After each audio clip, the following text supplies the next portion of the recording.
Time now for down to the wire here on Vegas Insider. We've reached Friday, thankfully. Kevin Rogers with you and getting set for college football week 0. It starts tomorrow. You have Nebraska Northwestern in Ireland.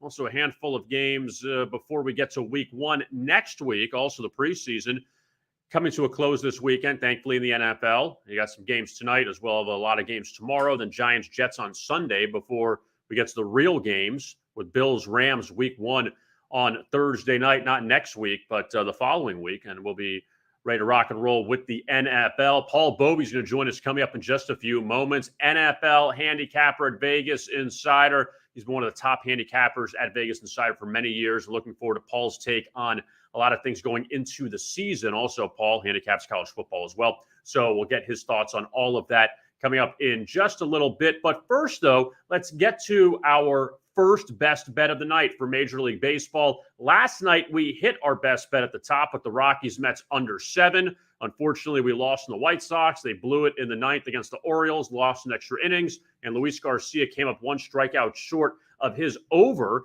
on his strikeouts in the Houston-Minnesota game. So we turn the page to tonight, and we'll begin in St. Louis. The Braves and the Cardinals meeting up, and this number's kind of jumped up. Braves were laying 140. It's now up to 160. And, I mean, I wouldn't recommend going all the way up here, but I still do like Atlanta tonight as my best bet against St. Louis. You have Spencer Strider on the mound for the Braves. He had 12 strikeouts against the Cardinals last time he faced them, and this Braves offense has just been pretty solid of late. They scored a ton of runs against Pittsburgh during their 3-game sweep, and they face Jose Quintana tonight, who's been actually decent since coming over to St. Louis from Pittsburgh, unbeaten in 3 starts, and he's allowed 5 earned runs his last 5 starts. But I'm going to go with the Braves here. And you know what? Even take a shot with them on the run line. I could see them picking up a big win at St. Louis tonight. You don't see the Cardinals as a home underdog that often. And Atlanta just playing very well right now. Got a lot of offense and a solid pitcher tonight.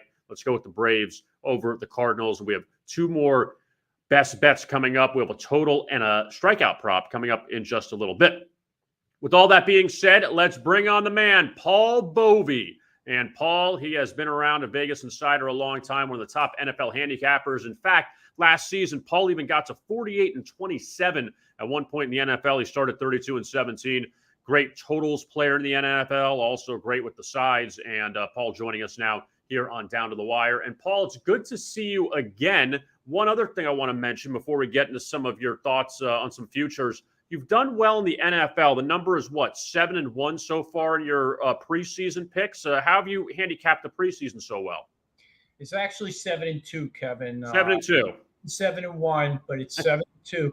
And you have to look at coaches' motivation. So there are trends you can follow. And we all know what happened with the Ravens coming into the season, not having lost in the preseason since 2015. They've maintained that streak. They take on Washington tomorrow night. So that remains to be seen whether they can carry this into next year. But look at coaches, look at their motivation, look at backup quarterbacks, because oftentimes the starters won't play. And one of the games I'm going to lean on tomorrow is a situation just like that. So you have to actually scrap your strategy from the regular season and incorporate something new during the preseason, and that's how to win. And we've won during the preseason here. We'll win during the regular season when we completely retool the way we do things.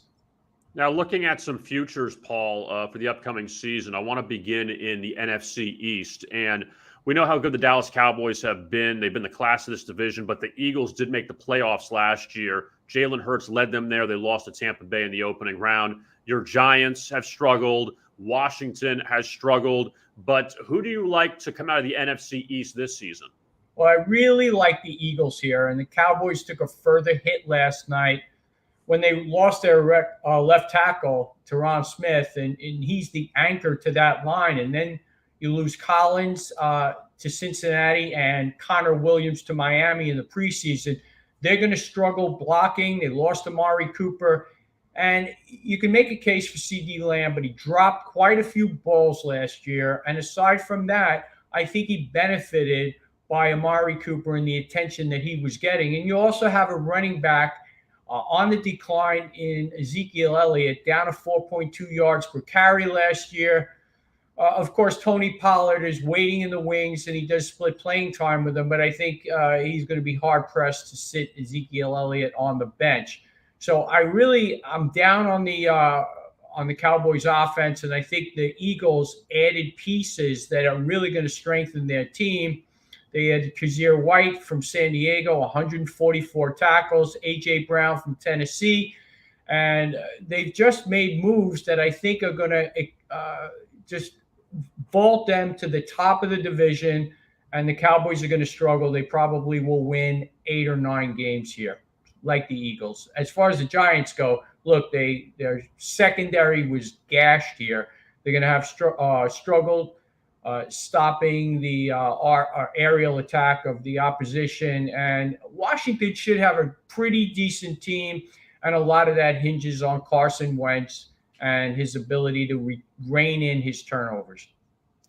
What do you think about Brian Daboll as the new coach of the Giants? What are your thoughts on that after Joe Judge? That thing kind of imploded a bit. What do you think about Brian Daboll?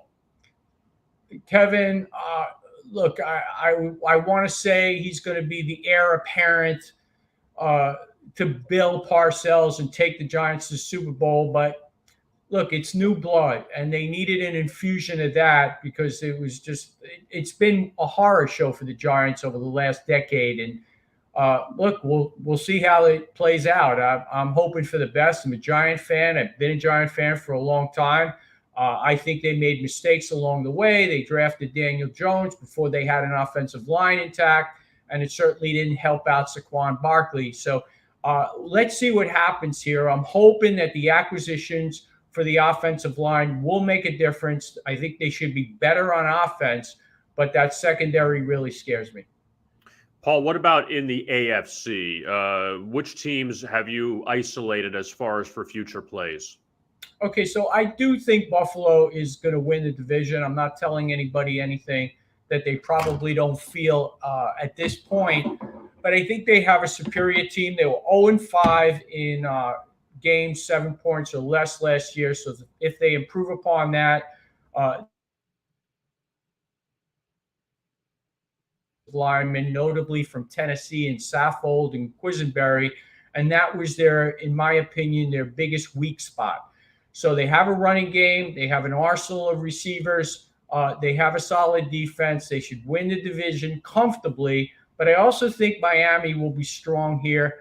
Miami added a couple offensive linemen. I noted Connor Williams before from Dallas, Armstead from New Orleans, although he's only played 97 games in 9 years. So there's some injury issues there.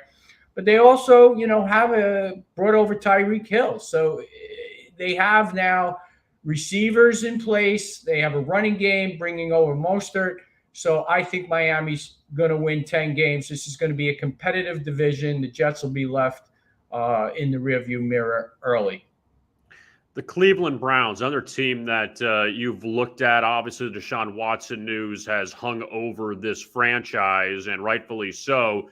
And it looks like he's going to be out for most of the season with this suspension. But how do you think the Browns will fare without Watson? Well, look, Jacoby Brissett, he's had his moments, but he's inconsistent. I'm not sure there, but I do know they come in with a very strong offensive line. Center is the weakness right now because Treader is no longer on the team. Then they bring in his replacement. He gets hurt in the preseason, and now they're down to Ethan Pokic, who is a second-round draft pick, but he's got to step up.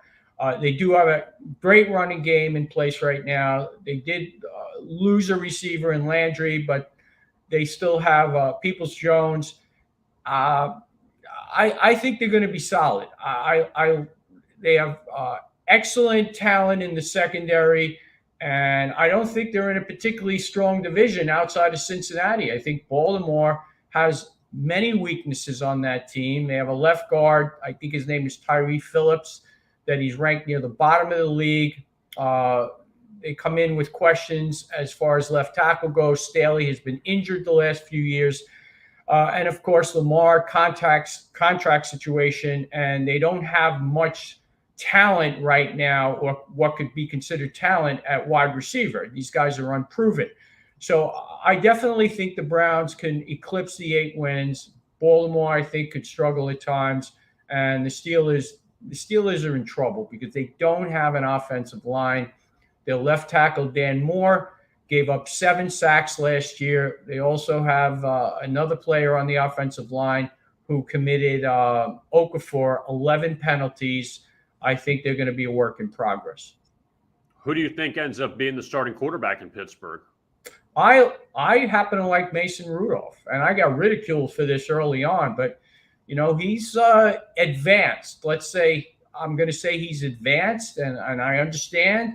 Kenny Pickett had an impressive outing, but it was against the 4th-string defense, and I don't think he's ready to take that leap just that quickly. And, Mitch Trubisky is a proven commodity in this league. I don't think he's going to be great. He's going to be mediocre, and I think Mason Rudolph probably should get a chance here. The AFC West, Paul, before we look at some of your picks for the weekend. AFC West, we know it's been talked about a lot. Russell Wilson going to the Broncos. Can the Raiders repeat what they did last year? They had a lot of close victories, but they were a playoff team. Can Justin Herbert get the Chargers over the top? And, of course, Kansas City, what they've done, but losing Tyreek Hill to the Dolphins, how that will affect Patrick Mahomes. But how do you evaluate this AFC West? It's a tough division, Kevin. The Chargers also, they have a couple issues on the offensive line. Storm Norton, one of the worst in the league.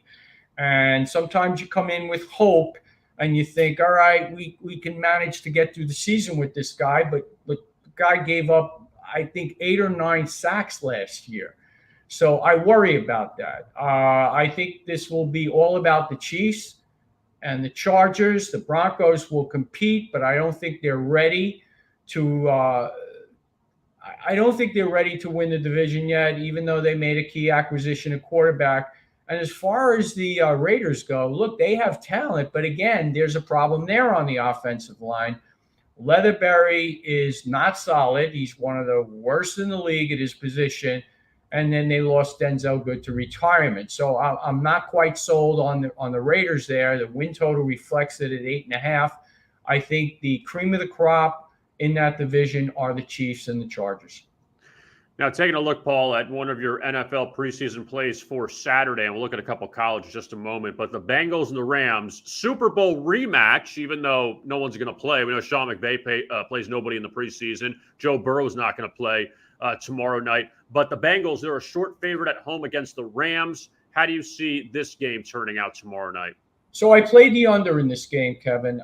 The Rams, coming into this preseason, had played 17 games under McVay, and in 8 of those games had failed to eclipse 10 points. They just don't score, and they played Perkins at quarterback, who coming into this preseason had completed 49 of 81 passes for slightly over 400 yards, as well as John Wolford. You're not going to see Matt Stafford. They don't score a lot of points. Now, interestingly enough, in the first game, they did tally 29 on the strength of all of 232 yards. Last week, a defensive touchdown against the Texans. They logged 20, total 273 yards. I just think that these two teams are just going to look to get through this game.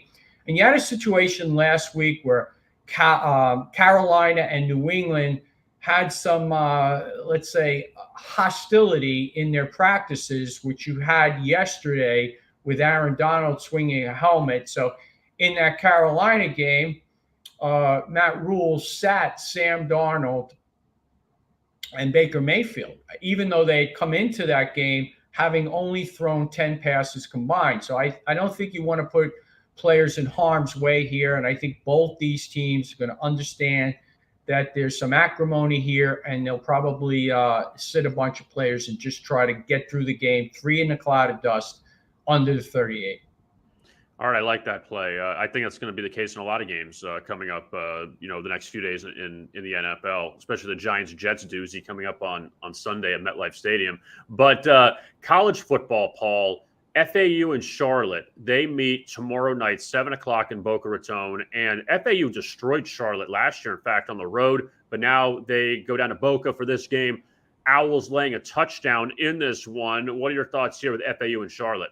So I think this is actually a bargain. Charlotte doesn't have any pass defense. Last year in games against FAU, Nicosi was 9 of 11 for 225, but combined FAU, Middle Tennessee, and FIU, 56 of 81 against Charlotte for 1,065 yards. And they haven't done, there's not much there to say that their defense is going to be improved. It was a pretty easy victory last year. In fact, a very easy victory for the Owls. And by the way, I am an Owl. I'm an FAU grad, so I'm not partial here, but I do think that they should have this, it'd be the same kind of game. I just don't see FAU having deteriorated enough or Charlotte having advanced enough to make a measurable difference. I think FAU wins this game comfortably. I did not know you went to FAU. That's pretty interesting. Yes, I did. And you know what? I used to have to explain to people, oh, you go to FAU? You mean FIU? No. You mean the University of Miami? No, because nobody knew who FAU was back then. But, of course, Howard Schnellenberger put us on the map, and now it's a beautiful campus that I wish I could have had the chance to experience. That's so funny. I learned something new about you today, Paul. Now, another game I want to look at tomorrow night, the Chase game, Vandy and Hawaii. And this line is totally blown up. And Vandy, nearly a double-digit favorite in this one as they go over to Hawaii. Vandy, we know, is at the bottom of the SEC. They're not going to win many games this year. But what are your views here on this game between the Commodores and the Rainbow Warriors? So you just made a solid point. This is an SEC team, and I understand they're going to Hawaii, but this is all about Hawaii here because they lost their 7 top tacklers, totaling 475. They had 27 sacks last year.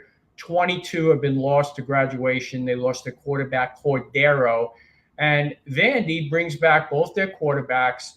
It's just a matter of staying focused. They should have a very comfortable win against a roster that has 20 returning lettermen, and that's it. This is going to be an extreme work in progress for a Hawaii team that's going to be overmatched early and often, and Vandy should roll to a comfortable win. Now, the line has gotten away. I played this at 6.5.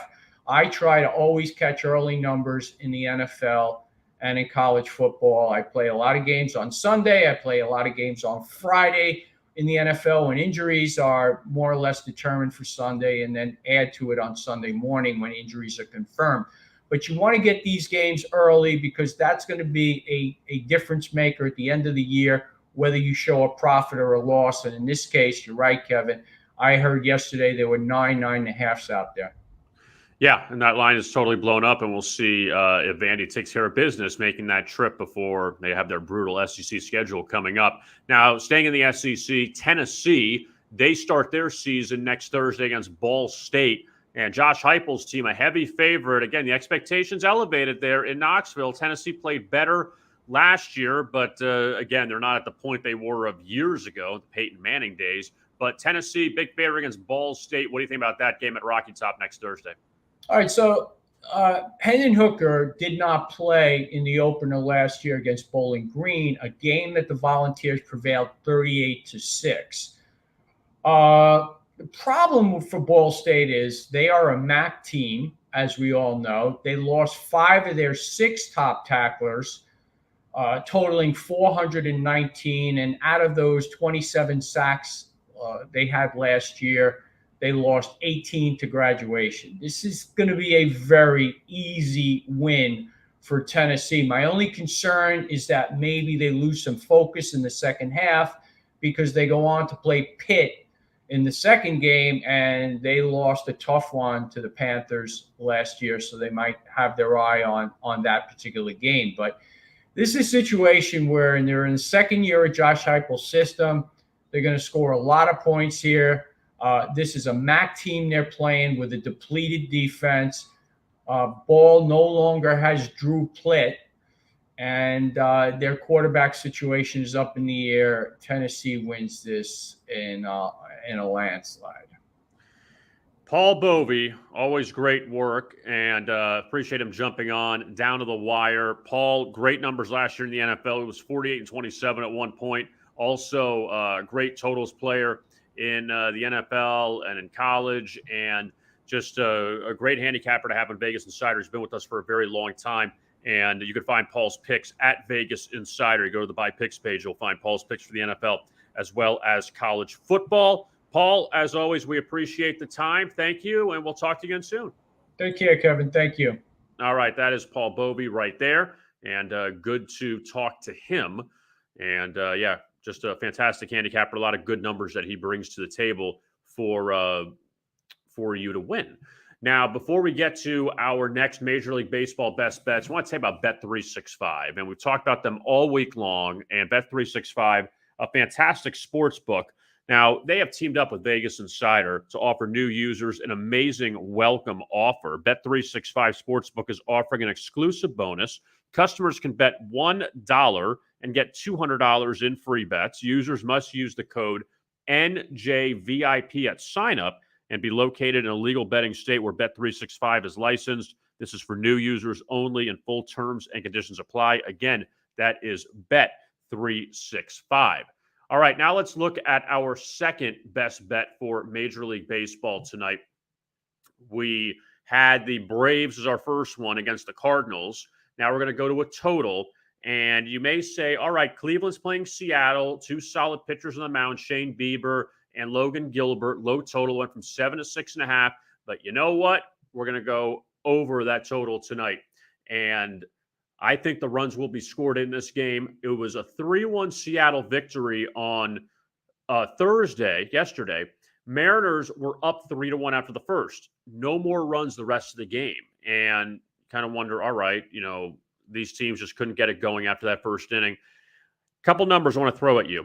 So the Guardians, 5-2-1 to the over in Shane Bieber's last 8 road starts. Logan Gilbert, 3-1 to the over his last 4 starts. And Gilbert has not been good recently. He's allowed 19 runs his last 4 outings. So I think that this one will find a way to get over the total. You need 3 runs apiece, and then whoever gets that fourth, it goes over. So let's go over the total in Cleveland, Seattle for the late night game tonight out at T-Mobile. Now, our strikeout prop for this evening, and it's going to be Johnny Cueto.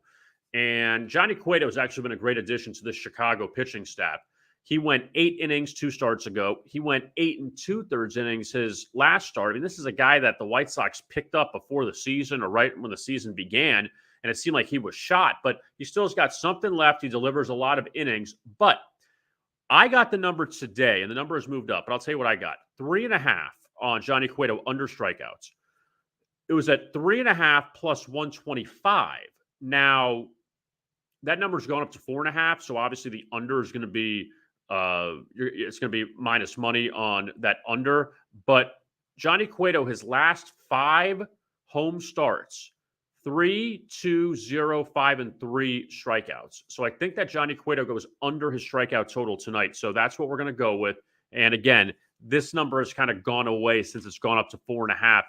And Arizona, actually, if you look at their numbers, they're pretty good at not striking out. So let's go with that. And Cueto, I just can't imagine he goes 8 innings again. But in some of those games, he's gone 8 innings and picked up 2 strikeouts. It's not like he's getting 8 innings and 10 strikeouts. He's only picking up a few, but he gets the ball in the strike zone. The opposition swings the bat, and he gets outs. But I still think that this one stays under in Chicago after that bad loss last night to Baltimore. Now they get Arizona at home. I think this one, we could see Cueto not go as long, and let's take the under on Johnny Cueto strikeouts this evening. Now, want to tell you about some of the other games inside Major League Baseball tonight to keep an eye on. I mean, you know what? This is what stinks about this. Dodgers laying 275 against the Marlins. The Phillies laying 270 against the Pirates. The Mets, who laid 450 to the Rockies last night, only laying 330 this evening with Chris Bassett on the mound. The Blue Jays, a 180 favorite against the Angels. The Astros, a 190 favorite against the Orioles. Garrett Cole and the Yankees, a 235 favorite against the A's. Joe Musgrove and the Padres, a 180 favorite against the Royals. So you have all of that going on. And the White Sox are about a 160 favorite. We just flashed that against the Diamondbacks.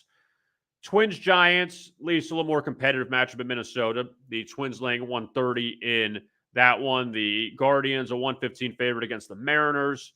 And, I mean, Texas is laying 160 to Detroit. You also have the Brewers, a reasonable favorite, 145 against the Cubs. But Justin Steele's actually had the Brewers number so far this season. Even the Nationals are favored. So the Nationals, who were a plus 270 dog, whatever it was, against the Mariners the other day, now they're laying 145 against the Reds. What's that say about the Cincinnati Reds? That they've been just a complete dumpster fire of late. But Joey Votto's out. They got a lot of injuries and can't really put all the blame on them. Now, tomorrow, I should say tonight. Let's go to tonight before we go to tomorrow. Tonight, you have 4 games inside the NFL. Buffalo and Carolina. The Panthers, a 6-point favorite against the Bills. Seattle's at Dallas. Seahawks laying 7, but you're going to see a lot of Drew Lock and Geno Smith tonight. Cowboys probably not playing anybody. Chargers and the Saints in New Orleans. That number up to 4.5 now. I think we said 3.5 last night on the show, but up to 4.5. That total at 37. I got to imagine Justin Herbert will not be playing for LA. The Raiders, a 2-point favorite against the Patriots tonight. That game in Vegas. And you have tomorrow 8 games in the NFL. The Jags and the Falcons, that's at 3 o'clock. Atlanta laying 4. Rams and Bengals. Paul Bovi hit on it. He likes the under. Cincinnati, a 2.5-point favorite, total of 37.5. Washington at Baltimore. We'll see if the Ravens can win their 23rd straight preseason game. Ravens, a 6-point favorite. Eagles at the Dolphins. Miami, a 2-point favorite. Chicago at Cleveland. Browns, a 5-point favorite. Arizona's at Tennessee coming up tomorrow. Titans, a 3-point favorite. Bucks and the Colts in Indianapolis. Apparently, Tom Brady is going to suit up, maybe for a series. But the Colts down a 3-point favorite. And Minnesota, Denver, a pick'em in Colorado coming up tomorrow night. Now, college football, of course, the big game because it's nationally televised and it's Big 10 teams. Northwestern, Nebraska, that number's down to 11.5. That was at 13.5. So money coming in on Northwestern. And FAU, a 7-point favorite against Charlotte. Also, Nevada, down from a 14.5-point favorite at the Open to 8.5 against New Mexico State. UConn and Utah State, those two old rivals getting together. Utah State laying 26.5. North Texas and UTEP. That's interesting because North Texas beat UTEP last year. The number's gone from 4 to 1.5. So the Mean Green, a 1.5-point favorite. Wyoming at Illinois. Illinois went from a 9-point favorite to a 14-point favorite. And Vandy, Hawaii. And Vandy up to a 9.5-point favorite. They opened as a 2.5-point favorite. So that one really jumped up. But here's another interesting game from an FCS versus FBS standpoint. This one's really good. So North Carolina hosts Florida A&M tomorrow. You think, okay, it's going to be a blowout. North Carolina was a 32-point favorite. That number's up to 42 because Florida A&M's offensive line or 7 offensive linemen are out due to academic issues, and they have a lot of guys out of that game. So North Carolina, who already was a heavy favorite, I mean, they could win that game 61-0. So even though Carolina lost Sam Howell, he's off to the NFL, he's with the Commanders. That could be a look tomorrow. It may be crazy. Just lay it with the Tar Heels against Florida A&M because Florida A&M is not that good already, and they're missing a bunch of guys. So keep an eye out on that. I know that number's jumped, and you're not getting a lot of value in it, but North Carolina can win that game by 50 or 60 tomorrow. It wouldn't shock me. It's not going to be a 31-3 game. And Carolina now, again, moving on to a new quarterback and, Mac Brown's team. We'll see what they do. I'm going with an ACC team to lay the wood there. I got no problem with that. The other games, I'm not like FSU's laying 42.5 to Duquesne. I don't know how much I trust FSU. I mean, they can win the game by 52, but I'm not gonna press it with them. So that's the look there in college football. Sometimes it's that easy. All right, want to tell you about a great deal at Vegas Insider as far as if you want to buy picks and some deals going on right now at the site. There's some great ones like this one, 20% off discount. Act now to save on expert pick subscriptions. And if you go to the Buy Picks page, there's a couple promotions actually running. $100 off monthly picks if you get a 30-day subscription. So you have that. And as you see on the screen there, 20% off of picks as well. So you got a lot of discounts. So check them out before the season begins at Vegas Insider with our picks, and go to our buy picks page. NFL, college football, Major League Baseball to check out our handicappers. Still have a little bit of time before the first run of games comes up at 7 o'clock Eastern. So check them out if you want to buy picks before you get in. Or, you know what? I mean, still have 8 o'clock and 10 o'clock games. So there's still games, even if you don't get in on the East Coast games, even the games that start in the Central Time Zone and out west, you can do so. So check it out, 20% discount. Act now to save on expert pick subscriptions at Vegas Insider. All right, Mike, thanks to Paul Bovi for joining us. And good to always talk to Paul on Monday's show. We're going to double it up. Frank Schwab, who has covered NFL and the gambling scene for Yahoo Sports, he's going to join us. He's based out of Colorado. He's going to join us coming up on Monday. Also, very excited to have on Bruce Marshall. And Bruce, who releases the tech trends every single week for NFL and college football during the season. Bruce, an encyclopedia.